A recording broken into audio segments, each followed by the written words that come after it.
Halo semua, selamat datang di Bisu Hukum dengan saya Rahmadito Anggri Prasetya selaku anggota Departemen Intelektual. Episode ini merupakan episode pertama dari Bisu Hukum dan Bisu Hukum sendiri merupakan proker dari Departemen Intelektual. Jadi untuk episode pertama ini kita akan mengangkat kasus tindak pidana korupsi yang dilakukan oleh mantan Menteri Kominfo, yakni Bapak Johnny G. Plate. Dan di sini kita telah mendatangkan dua narasumber sekaligus, yakni Bapak Direktur Kompres, Mas Restu Singgih, serta Mas Ibnu Alwaton selaku Wakil Sekretaris Jenderal Kompres. Dan untuk tidak menyia-nyiakan waktu, kita langsung saja kepada narasumber. Waktu dan tempat kami persilakan. Terima kasih.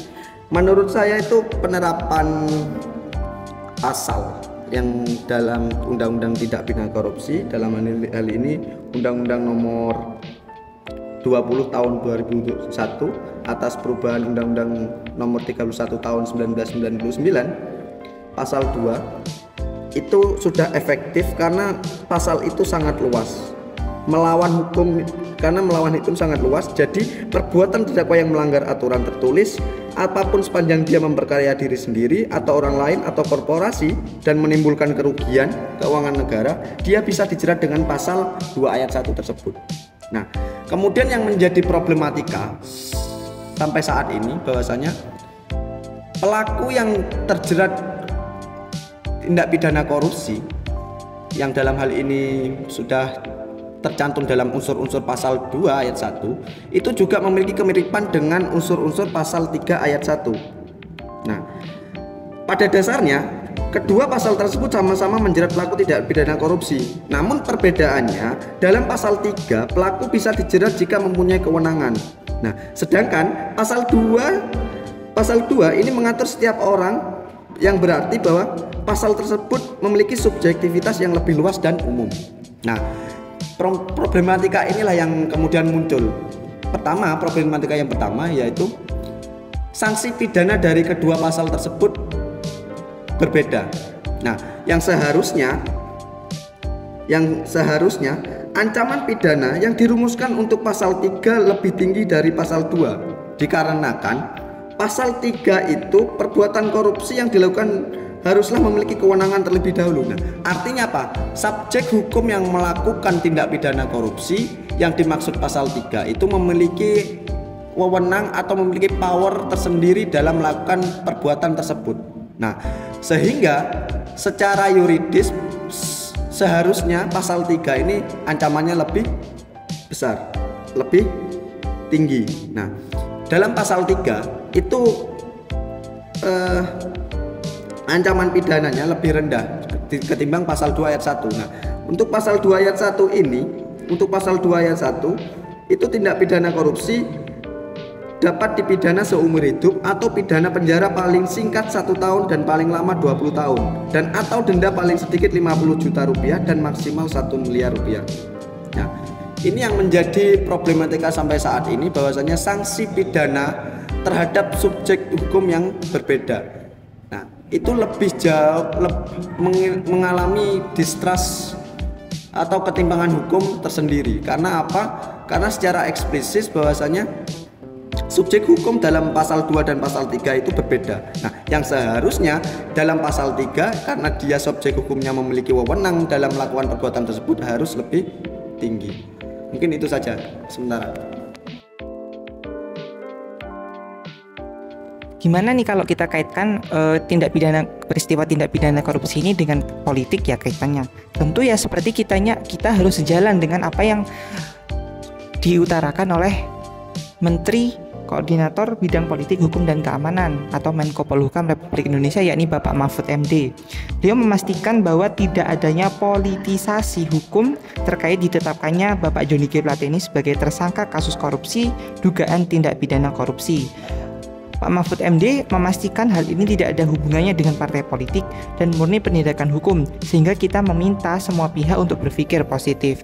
Oleh karenanya itu kita sebagai calon-calon praktisi hukum dalam bidang akademisi nih ya Kak, kita harus berpikiran positif terlebih dahulu, yakni mengawal bagaimana kasus tindak pidana korupsi ini benar-benar dilaksanakan sesuai prosedur hukum yang ada, tidak membuat isu hukum yang dikait-kaitkan dengan politik ya Kak. Karena sekali lagi kita mengingat bahwa kita sudah mendekati tahun-tahun politik, bahkan kita sudah memasuki atau sudah dikatakan kita pra dari tahun politik saat ini. Jadi jangan apa-apa kita kaitkan dengan politik. Namun sejatinya kita harus tetap mengawal sesuai dengan koridor hukum yang sudah ada dan berlaku di Indonesia.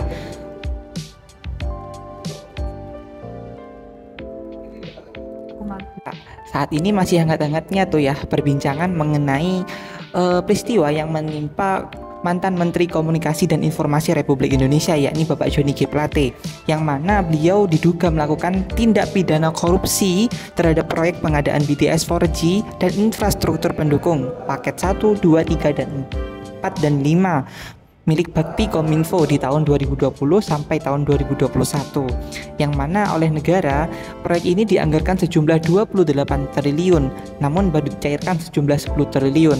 Problematikanya yakni dari 10 triliun ini baru direalisasikan sejumlah 2,1 triliun saja nih Kak. Nah, tidak sampai di situ, perealisasian 2,1 triliun ini juga masih menuai problematika, yakni wujudnya masih abstrak Kak. Ya, yang mana wujud abstrak ini diartikan sebagai towernya ada namun tidak dengan fungsinya. Jadi bisa dikatakan bahwa tower-tower yang sudah direalisasikan ini masih tidak dapat berfungsi Kak. Lalu lanjutannya yakni kemana sisanya dari 10 triliun ini, sejumlah 8 triliun, yang mana uang 8 triliun ini diduga dikorupsi oleh pihak-pihak tertentu. Kalau kita ketahui ya nih ya Kak, Bapak Johnny G. Plate sendiri ditetapkan sebagai tersangka pada kasus korupsi ini oleh Kejaksaan Agung Republik Indonesia.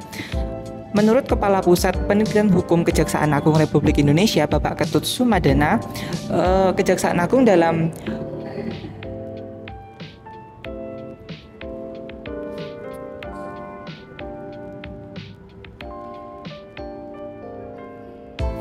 balik lagi. Enggak balik lagi. Pause aja. Nah, menurut Kepala Pusat Penelitian Hukum Kejaksaan Agung Republik Indonesia, Bapak Ketut Sumadana, dalam peristiwa ini ya Kak, tindak pidana korupsi ini Kejaksaan Agung Republik Indonesia sudah memeriksa sejumlah 6 orang, yang mana salah satunya adalah Bapak Johnny G. Plate ini, yang kemudian beliau ditetapkan tersangka oleh Kejaksaan Republik Indonesia. Nah, kalau ngomongin politik nih ya Kak, ini pasti seru banget dong. Kejaksaan Agung Republik Indonesia menyatakan bahwa adanya kucuran dana dari korupsi ini ke sejumlah parpol, tepatnya 4 parpol. Tapi tidak disebutkan nih Kak, parpol apa saja yang menerima kucuran dana ini. Namun hal ini ditepis oleh pernyataan dari Bapak Mahfud MD selaku PLT Menteri Komunikasi dan Informasi Republik Indonesia saat ini. Menurut Bapak Mahfud MD, beliau mengatakan bahwa adanya kucuran dana ke dalam parpol ini merupakan hanya gosip politik belaka karena sudah masuk dalam masa-masa politik saat ini ya Kak. Nah, jika dikaitkan sih memang iya ya Kak. Mungkin ini strategi dalam menjatuhkan parpol tertentu mungkin. Sejatinya perkara ini menurut Bapak Mahfud MD sudah dimulai pada bulan Maret tahun 2021 kemarin Kak. Namun masih perlu adanya pengumpulan bukti-bukti lain sehingga proses penyidikannya sendiri baru bisa dimulai di bulan Juni tahun 2021 Kak. Kalau kita ngomongin politik lagi nih ya Kak, perlu kita ketahui bahwa Bapak Johnny G. Plate ini merupakan kader dari Partai Nasdem. Beliau di Partai Nasdem memiliki jabatan sebagai Sekretaris Jenderal Partai Politik Nasdem itu sendiri Kak.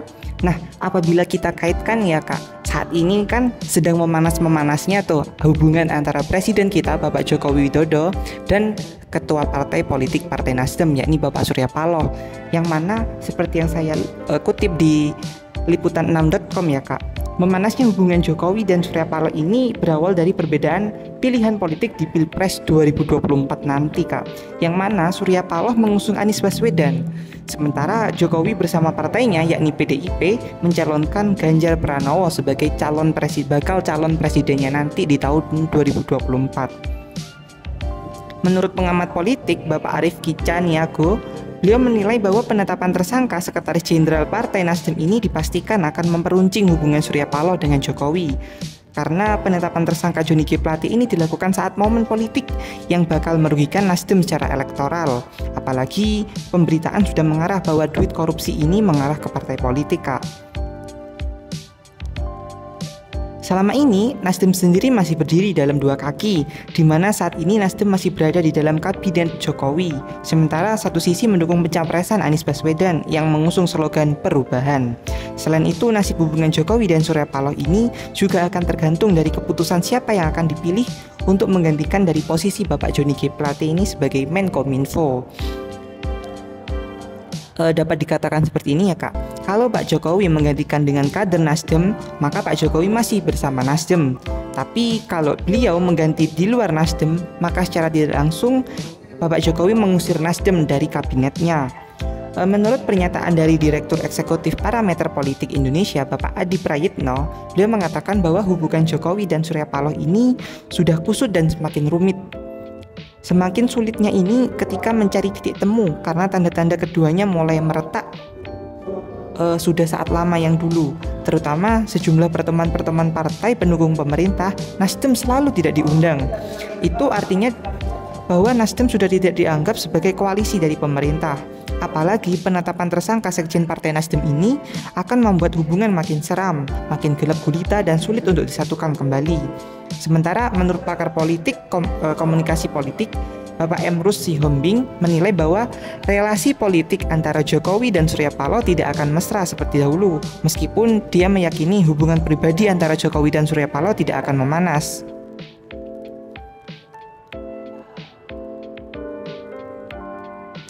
Bapak Surya Paloh sendiri pernah menyatakan bahwa menerima dengan lapang dada jika kadernya dicopot dari kabinet buntut penetapan dari tersangka ini. Soal reshuffle dia menyerahkan sepenuhnya kepada Bapak Presiden, yakni Bapak Jokowi, karena memang hak prerogatif dari Presiden itu sendiri. Bapak Surya Paloh menegaskan tidak akan mengajukan nama Presiden Jokowi untuk menggantikan Plate. Kalau kita konsistensi hak prerogatif presiden, bagaimana kita mengajukan baru? Salah-salah presiden nggak suka, nggak ada yang lebih bodoh dari Nasdem untuk mengajukan nama baru tanpa diminta oleh presiden. Seperti itulah kurang lebih ujarnya dari Bapak Surya Paloh selaku Partai Nasdem. Kecepatan. Jadi pada intinya apabila kita kaitkan kasus tindak pidana korupsi ini ya Kak dengan hubungan politik, seperti yang dikatakan oleh Bapak Mahfud MD selaku Menko Polhukam Republik Indonesia, beliau memastikan bahwa tidak adanya politisasi. Kenapa kok koruptor itu dinilai oleh publik hukumannya itu kok lebih ringan? Nah, kita harus mengetahui terlebih dahulu ya, dalam konteks melawan hukum itu ada namanya unsur mens rea. Nah, dalam hal ini pasal 2 dan pasal 3 itu tidak diketahui, tidak diatur secara eksplisit apakah unsur melakukan hukum itu, apakah dia sengaja, apakah dia lalai, atau memang tidak terlihat. Nah, karena banyak sekali pelaku-pelaku tindak pidana korupsi itu karena dilakukan perbuatan tersebut karena sebuah kelalaian ataupun dia tidak tahu bahwasanya itu perbuatan korupsi. Karena apa? Korupsi ini bahwasanya perbuatan pidana yang dalam artian itu samar-samar gitu. Dalam artian sulit untuk dilihat bahwasanya itu merupakan perbuatan suatu delik. Nah, maka perlulah dilakukan perluasan dalam pasal 2 ayat 3. Pasal 2 dan pasal 3 ayat 1 tersebut memiliki perluasan mengenai unsur melawan hukum itu. Nah, itu harus mencantumkan mens rea-nya. Karena apa? Karena banyak kasus yang ketika dikaji sebenarnya bukan korupsi karena tidak ada niat jahat untuk korupsi. Namun ada prosedur-prosedur administratif yang diabaikan atau ada unsur-unsur yang di luar niat jahat terdakwa itu dianggap sebagai unsur korupsi. Makanya perlu direvisi pasal itu untuk mempertegas apa niat jahat korupsi. Kemudian yang kedua itu delik pasal 2 dan 3 itu memperkara diri sendiri atau orang lain secara melawan hukum. Nah, jadi unsur melawan hukum itu sendiri perlu diperluas lagi, perlu direvisi lagi pasal 2 dan ayat 3 dan pasal 3 tersebut. Nah, mengingat pasal 3 ini sanksi pidananya jauh lebih ringan, padahal unsur pidananya atau deliknya itu sama. perbedaannya subjek hukumnya saja. Pasal 2 ini secara umum, setiap orang secara umum. Pasal 3 ini diatur subjek hukumnya yang memiliki kewenangan. Nah, yang seharusnya pasal 3 ini memiliki sanksi pidana yang lebih tinggi, dan pasal 2 ini seharusnya yang lebih ringan. Nah, itulah problematika pasal 2 dan pasal 3 dalam Undang-Undang Tindak Pidana Korupsi. Mengapa perlunya atau sangat penting untuk direvisi demi penegakan hukum tindak pidana korupsi ke depannya, agar tidak terjadi spekulasi bahwasanya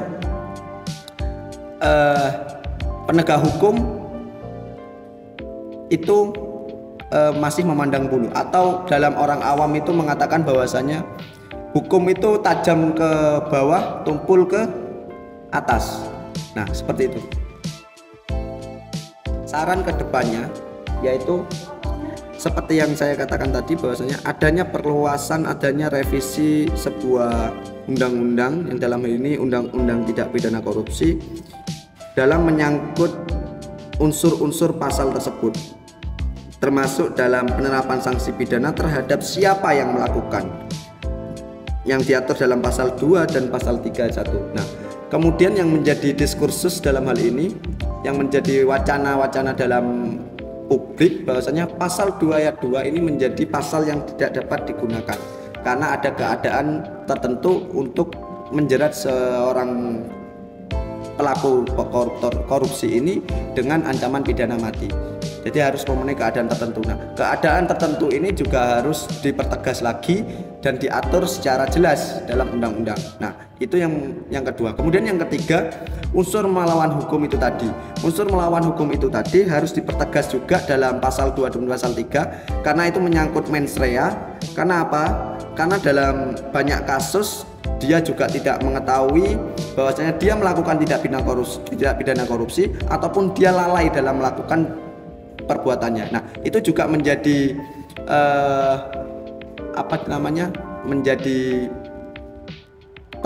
menjadi perbedaan, mana yang memiliki mens rea untuk melakukan tindak pidana korupsi, mana yang dia lalai dalam melakukan sebuah tugasnya. Karena banyak sekali kasus-kasus yang sebenarnya secara tipis dia itu tidak melakukan, namun karena dia sudah memenuhi unsur dalam tindak pidana korupsi, dia dijerat oleh pasal korupsi. Nah, jadi perlunya perluasan dalam unsur melawan hukum dan menyangkut pautkan dalam mens rea dalam pasal tersebut. Oke, itu saja sih.